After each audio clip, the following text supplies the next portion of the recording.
ఈ రోజున ఏదైతే ఉందో ఈ మధ్యకాలంలో గత నెల 26వ తారీఖున పంజాగుట్ట పోలీస్ స్టేషన్లో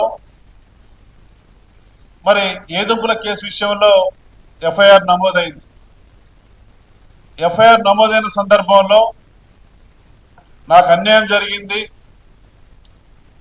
నన్ను ప్రేమించాడు, పెళ్లి చేసుకుంటే మోసం చేశాడు, 4 సంవత్సరాలు సహజీవనం చేసినాడు, నన్ను వాడుకున్నాడు అని చెప్పేసి పోలీస్ స్టేషన్లో కంప్లైంట్ పెట్టడం జరిగింది.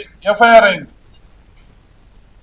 అది వారికి సంబంధించిన అంశం కోర్టు దాకా వెళ్ళింది.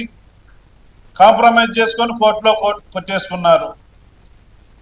ఆ కేసుకు సంబంధించి నిన్న పినపాగా వచ్చిన సందర్భంలో మరి ఏదో గొప్ప విజయం సాధించినట్టుగా నిన్న ర్యాలీ చేస్తూ రంగులు పూసుకుంటూ టపాసులు గార్చుకుంటూ మరి బ్యాండ్ మేళాలతో ఊరేగింపు చేసినారు. ఏదో ఘనకార్యం సాధించినట్టుగా పినపాక నియోజకవర్గ ప్రజలందరూ కూడా చిగ్గుపడుతూ ఉన్నారు, నవ్వుకుంటా ఉన్నారు. మొన్న ఎన్నికల్లో తరిమి కొట్టారు, గొయ్యి తీసి బొంద పెట్టినారు రేఖాకాంతారావుని. ఇవాళ అటువంటి రేఖాకాంతారావుకు పినపాక నియోజకవర్గంలో మళ్ళీ ఛాన్స్ లేదు. మొన్న ఎన్నికల్లోనే రేవంత్ రెడ్డి గారి సునామీలో కొట్టుకుపోయినోడు, అడ్రస్ గల్లంతైంది, ప్రజలు బొంద పెట్టారు. మళ్ళీ వాళ్ళ కారు కూతలు కూస్తా ఉన్నాడు. భవిష్యత్తులో మీ ద్వారా నేను భవిష్యత్తులో రేఖాకాంతారావు కాదు కామాకాంతారావు, రేగా కామాకాంతారావు పేరు పెట్టాలి. ఇవాళ పినపాక నియోజకవర్గంలో మొలక ఎత్తనీయం. రాబోయే రోజుల్లో కాంగ్రెస్ పార్టీ కార్యకర్తలు నాయకులు సిద్ధంగా ఉన్నారు.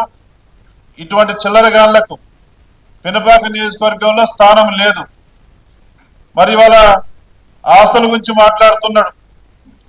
మరి ఇవాళ ఈ ఎదో ఆస్తులు ఎవరికి కావాలి, ఎవరు అడిగారు, ఏదో పంచుతారని చెప్పేసి పెద్ద మాటలు మాట్లాడుతూ ఉన్నారు. ఇరిటేషన్లకు పోయి మతి శిబితం కోల్పోయి మరి ఈ రకంగా మాట్లాడుతున్నటువంటి సందర్భం. మరి ఇవాళ గతంలో ఎమ్మెల్యేగా ఉన్నప్పుడు భూదందాలు చేసినాడు, ఇసుక మాఫియా, మట్టి మాఫియా, గ్రావెల్ మాఫియా, మరి భూ కబ్జాలు, సెటిల్మెంట్లు, గంజాయి చేసే వాళ్లకు ఎంకరేజ్మెంట్, గంజాయి చేసుకునే వాళ్ళకు పార్టీలో స్థానం కల్పించాడు. అటువంటి దిక్కుమాలిన ఎదవ ఈ రేగా కామాకాంతారావు అని చెప్పేసి ఈ సందర్భం మీ ద్వారా నేను తెలియజేస్తా ఉన్నా.